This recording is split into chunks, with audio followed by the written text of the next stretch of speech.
Still getting things set up.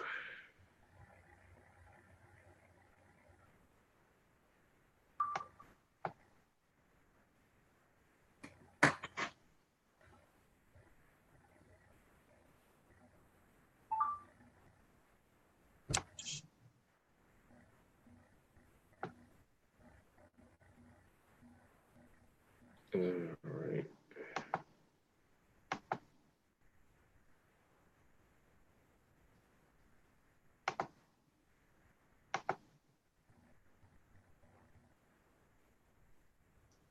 Okay. Get this show on the road. Are you ready? I am ready. Okay.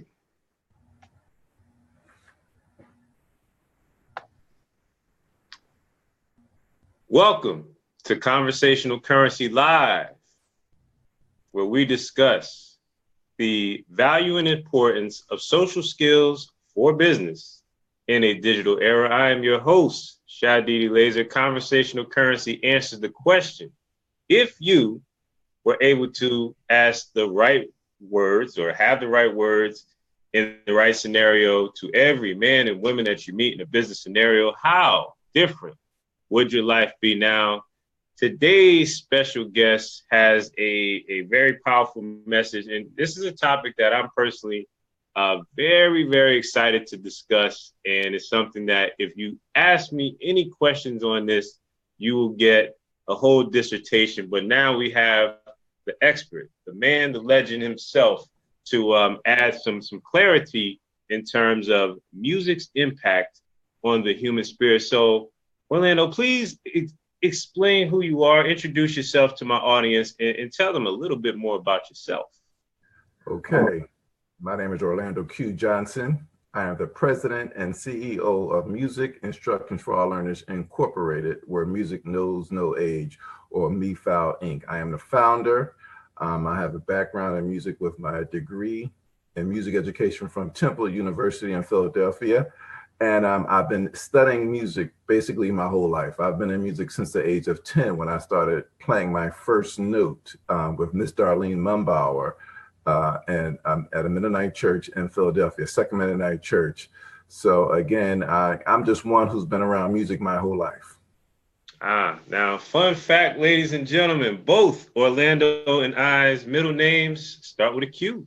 So we're off to a good start. Now, Orlando, now you've been involved in music your entire life. Can you please explain to someone who is, let's say, not musically inclined, because our audience is entrepreneurs, and for many, the let's say music is the soundtrack to the ambition.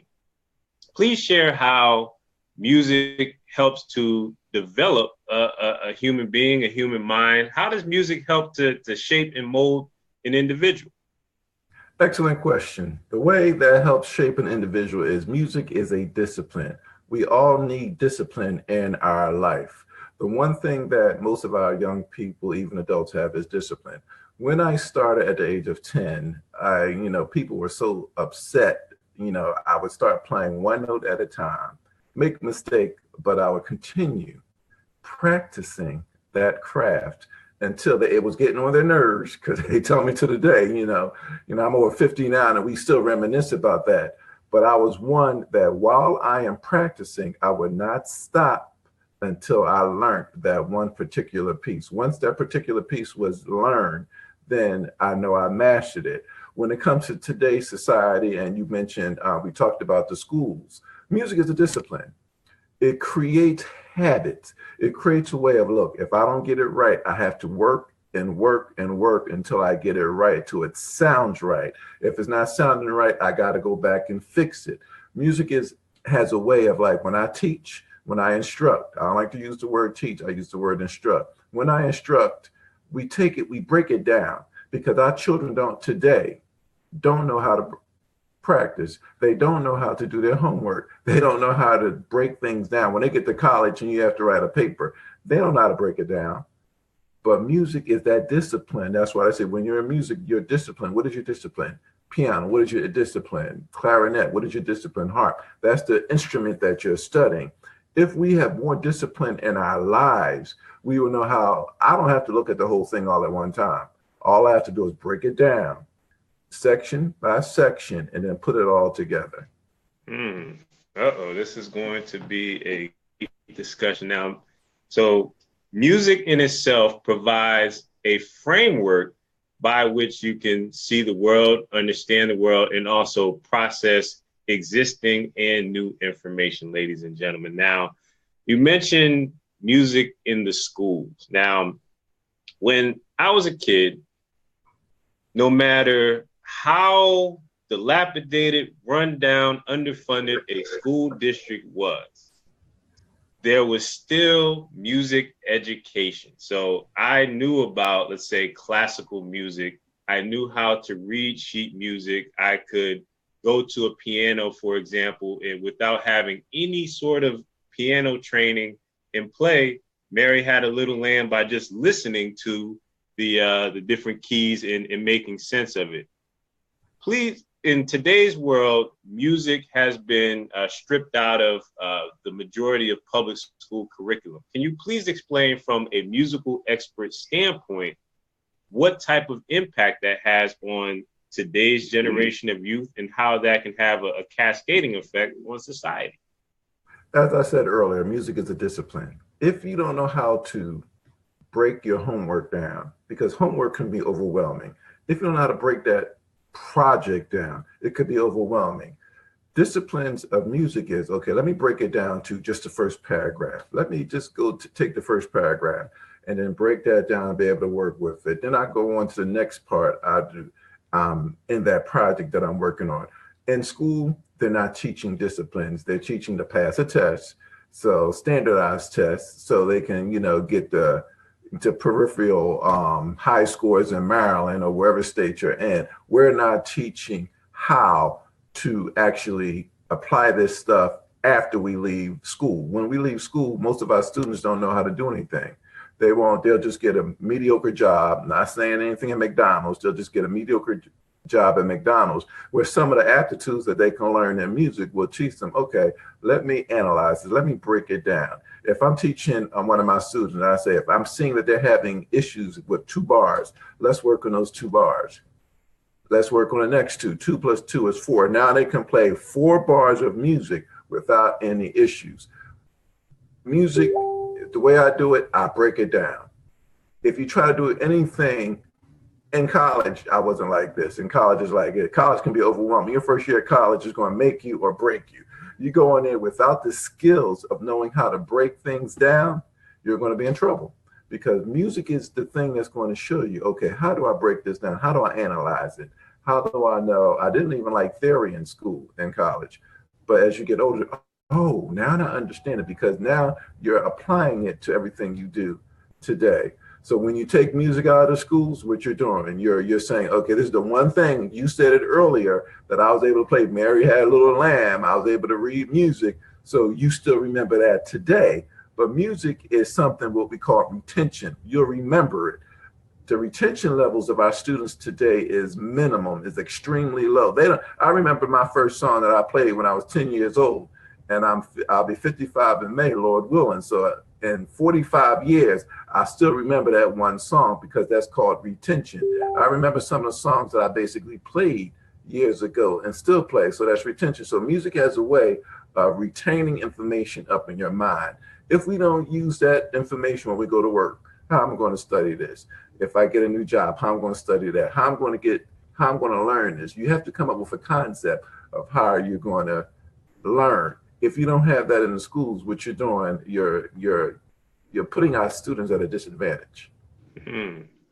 Now, even in my path, let's say as an entrepreneur, and as you were giving your answer, I thought about just the idea of playing the notes and playing the keys helps develop the brain itself, because as you're retaining the information, you have to basically, by hitting the keys, is also locking it into your mind. And there's certain songs that once you go through that process to learn it, it never leaves you. And that's a skill in itself. And just using one example, I gave a presentation for the Effective Communicators Club to help the audience become better communicators. And there was a gentleman who we were going over the example of tonality and why tonality is important in communication. And he had never given a full speech before, grown man in his 40s. But because he understood music, I was able to communicate using, let's say, a scale in terms of voice inflection, and that in itself. So what I'm realizing is that music in itself is another language to speak and learn. And when that's stripped away, that can be an issue. So when we talk about music's importance, is there any, in terms of so with music being out of the school system and people going forward, in, let's say, today's state of music, which is, let's say, less natural instruments, less natural sounds, do you think, in more synthesized instruments, do you think that particular, those frequencies have any impact on today's youth and adults as well? Well, it does, because if you just go into synthesized music, they wouldn't actually hear the pure sound of a piano. They wouldn't hear this pure sound of the guitar. They wouldn't have the understand the pure sound, because guess what? One of my students, Diana Eaton, she's actually been in a studio working with a producer. And he told her that it's a good thing that she's learning how to play the piano. She's played by ear all of her life. So at the age of 30, she decided, okay, I want to actually do it right. So I said, you're going to have to forget everything that you've learned, and we'll pick that up later.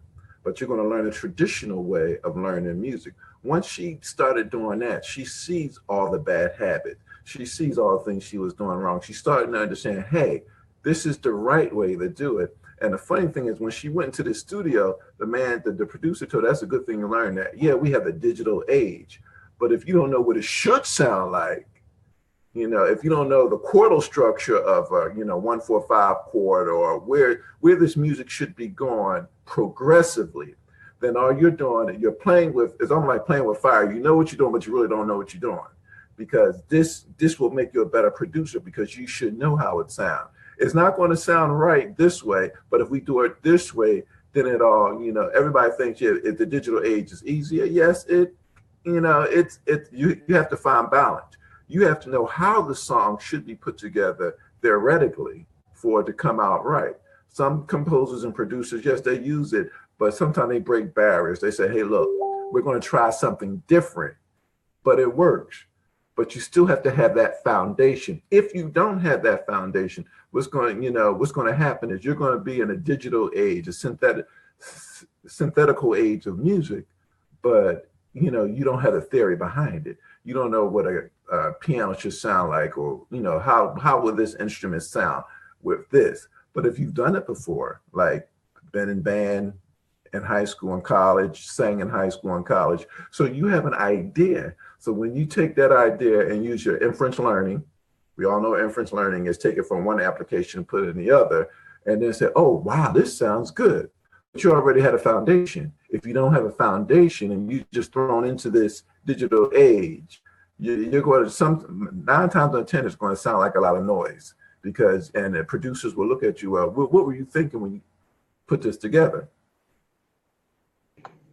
Excellent points. Now, this is a question that I ask any trained musician. This is my personal all-time great album, and that is Stevie Wonder's Songs in the Key of Life. Now, when I listen to this album, I have a theory that, and everyone who, all my friends, I talk about this album all the time, and I believe that music in itself, natural rhythms have a healing modality to them. So let's say, if I'm having a call and I receive a phone call and someone is agitated, or they have stress from their day that they're bringing into the call, I will actually play that album in the background. And by the end of the call, everything mellows out.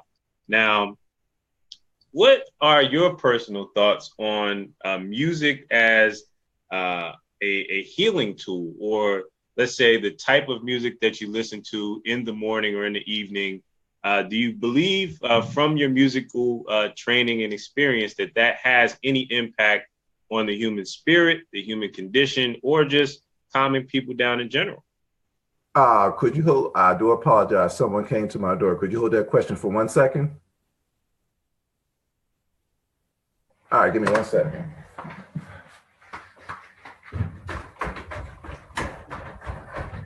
So yes, in this particular broadcast, I have Orlando Johnson, lifelong music instructor and founder of a very exciting music program, Music for All, located in Baltimore, Maryland. Orlando is originally from Philadelphia, PA, and has been playing music since age 10.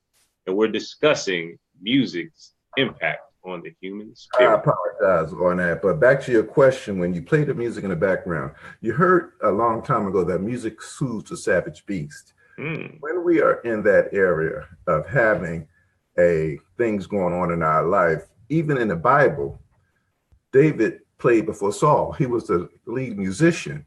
So when Saul had that spirit of anxiety going on with him, David went and played before him. And once David played, that calmed Saul down. And so in your instance, you said you played that music in the background. You were using the impact of music. I forgot the word I was going to use, but you were using that impact of music to calm them. They didn't know what was going on, but subliminally, you were using that music to calm them down, because music does calm your spirit. Music does calm. It depends on the type of music it is. If you're going to use rap and loud rap, that forced that spirit. Because I had young friends in their 30s that would listen to that stuff, and you can tell, okay, what spirit are you dealing with? Because that spirit gets in you from the music. People don't realize that. If that's all your children listen to, that's what type of spirit you're going to have. But with playing that music in the background, that actually calmed them and soothed them. Very powerful point, because when we look at music in, let's say, compared from the 50s and 60s to today's, let's say, urban contemporary and or pop music, it's sped up, it's off C. Music, when we look at, we're getting deep here, when we look at circadian rhythms and the natural clock of human beings, the drum and being on beat helps to keep us in alignment. And that's where the soothing, I believe, comes from. And Correct. when you're listening to music that is a bit more aggressive and higher paced on a regular basis, it, like you said, that spirit you ingest the spirit of the music. And that's why I always wonder, or when I think about music from, let's say, the Motown era, and it's just a different type of music, and a lot more love and a lot more craftsmanship within the music itself. And that's why I say, when I dissect songs in the key of life, first of all, the key of, like, this is music in the key of life. And when you just think about, okay, so the key and the tune of the harmony of life is like, what was Stevie Wonder thinking when he put together this album? And that's why it's my top all time. Now, tell us about your solution for helping children in particular gain the valuable skills of life through musical instruction. Okay, music for all learners, where music knows no age, was developed after I started, and then and the Lord said, okay, it's time. Music instruction for all learners, we start them off learning the piano. You have to have a discipline. You're learning to read music. Learning to read music you know, a lot of musicians don't read music. They play by ear. Nothing wrong with that. But you basically shorten yourself out by you're cheating yourself by just having that one skill. If you were able to read and use your ear, you open up a broader range. Once you learn to read music in our program, the way we do it, then you become a better vocalist. You become a better instrumentalist. You be better composer because you're under. I have a young lady who's Rachel Harris, who I picked up a couple years ago when me and her mother reconnected. She plays the violin. Now she's becoming a great pianist. She dances. She's composing. And this is all because of what the nurturing that our program gives her. She wasn't composing up until, but we're giving her those skills. So once, you know, I wish I was like her. I'm not a composer. I just read, you know, I'm a reader and I play and a performer. But she has a skill that God gave her that she says when she's bored, that's when she composes. And she's composing violin music. So then we're going to take her to the next step. So with that, it's like we're saying that once you learn this core, that foundation, once you learn that foundation, then you'll be able to do anything because we're going to give you that foundation that you need. Very important. Now, your particular program offers for, let's say, entrepreneurs and community leaders the ability to sponsor a scholarship so that children can have the opportunity to gain valuable training that will carry on basically an investment into their learning and give them a skill set where they can learn throughout life. Tell us more about the scholarship and how that is all set up. Yes, being a nonprofit, we are now a 100% nonprofit organization where we want to be able to reach out to the low income and mid income students and, you know, children in the area of Baltimore and surrounding, where we would like them to become part of our program. We're also setting up a satellite area on the east side, you know, where we can reach that side as well. But we're looking for people to actually sponsor a child for the monthly charge of, you know, what it takes to get them the information, get them to a keyboard, get them to a piano, where they will actually start reading music and learning. But like I said, that is the foundation. Once they go from there, we try to get them to an instrument, violin. We have a partnership with K&S Music, where we can get the instrument to them. We can have someone sponsor to be able to, okay, we'll pay for your instrument. You know, we're looking for people to help these students because, again, we already know, which we already talked about, Mr. Shadi, that they're taking it out of the schools. Not all schools can afford a music program, but at Music Instruction for All Learners, we're trying to fix that. That is our job in the community as a non-profitable charitable organization.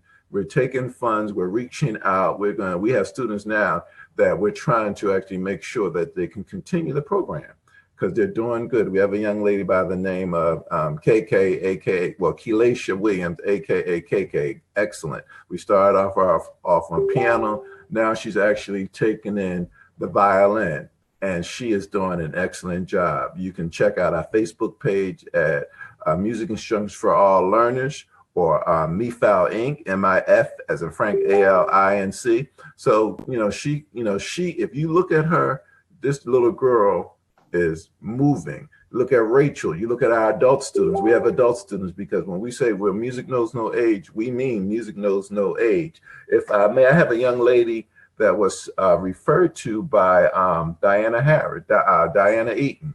And what this young lady did is she was out of the country student, and she was going back to her country, and she just wanted to take music instructions for 2 months.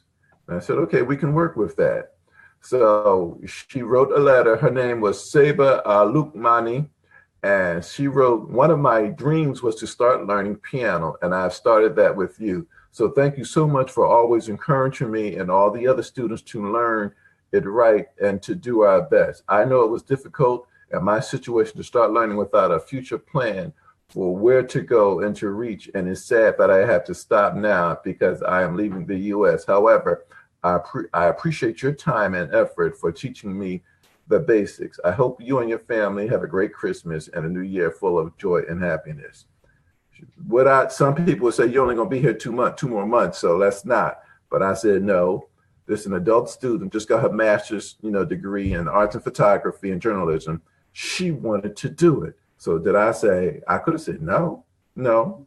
I said, you know what? I planted the seed. Now we have an online program part of it too. So if you want to take lessons online, we have that. So, getting back to what you said, we want to plant the seeds that once they start, they don't want to stop. They're going to be better students in school. They're going to be better people in the community because the arts is where it's at. Oh my goodness. Now, ladies and gentlemen,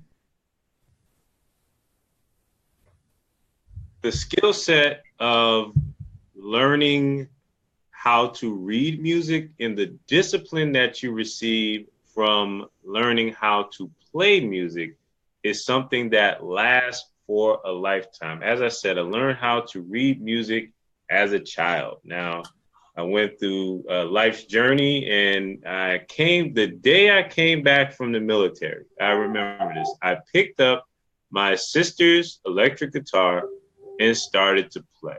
And that helped me, the soothing of music and the discipline of music helped me with PTSD symptoms and helped me to get my mind in a better place, which is something that happens when you come from overseas or serve in the military. So throughout life, being able to access music and be a part of music has been part of my entrepreneurial journey, and it's been part of, let's say, coping with stress, loss, lack, and limitation throughout life. Now, what Mr. Orlando Johnson is currently owning and operating is a nonprofit in Baltimore, USA, that allows for children to gain that skill set and to learn properly. It's one thing to play by ear, but when you play with structure and discipline, it sets you apart from everyone else because you know how it teaches you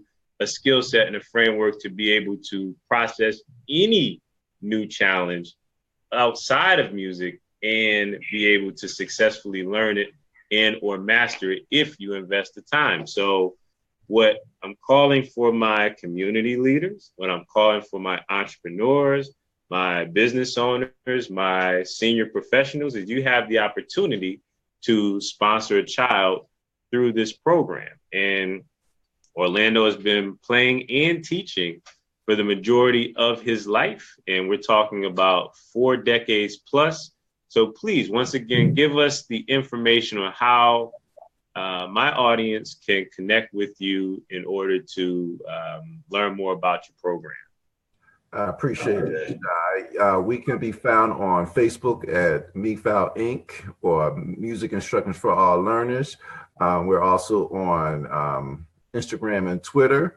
You can contact me directly at 443-956-4661. Again, that is 443-956-4661. Our website, you can contact us through our website at www.mifalinc.org. That's www.mifalinc.org. There's a donation button there on the website, so if you want to donate. But we're actually looking forward to, if you want to sponsor a child for a few months, then that'd be $180 a month, and that's for 4 lessons a week. And people don't realize within those 4 lessons you learn a lot, because people always ask me this question: well, how many lessons I need?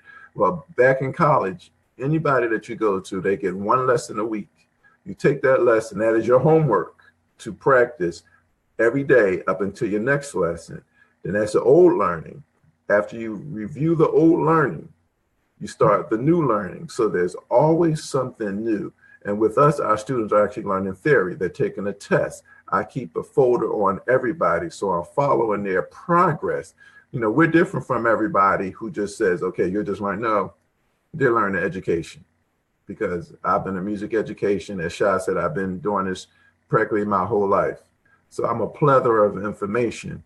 But again, you can contact us via Facebook. You can contact me if you just want to, inbox me at Orlando Q Johnson. I'm on Facebook. Sha has our information. But again, you can call me at 443-574-5490. I'm sorry, 443-956-4661. And on Facebook at Music Instructions for Our Learners Inc. Visit us there. You'll see everything that our students are doing. We're actually getting ready to have an open house where we are a home-based operation now, but one day the Lord's going to bless us with a $1.3 million grant. That's my grant that I want to get our own property and to be able to fund ourselves for at least a year. And that way, the open houses, come on by. That's going to be on March 17th from 12 to 3 at 909 Kevin Road, Baltimore, Maryland, 21229. It's going to be like a meet greet. We're going to be playing outside. We're going to be playing inside. We're going to be performing for the neighborhood, just, doing things so the neighborhood can actually see what's going on. We have a commercial going on that's just brand new that you're going to be able to see soon. So I'll share this information with Sha. It's called Coming on the Way to Class. One of our students who just got her master's, Diana Eaton, she is the one who actually produced and directed the commercial because she got her master's in digital media and photography. So she did an excellent job and we had some fun. So again, you can call me at 443-956-4661 or on Facebook at Orlando Q Johnson or Mr. Orlando on Facebook. And look at our Facebook site. And our website, again, is www.mifalinc.org. Ladies and gentlemen, music is medicine that soothes the soul as we travel throughout life's journey. And on behalf of Orlando Johnson, I'm Shadidi Laser, and you've been tuning in to Conversational Currency, where we discuss the value and importance of social skills or business in the digital era. You could have been anywhere in the world, but you chose to spend your time with us. And for that, we appreciate you. Thank you so much for your time.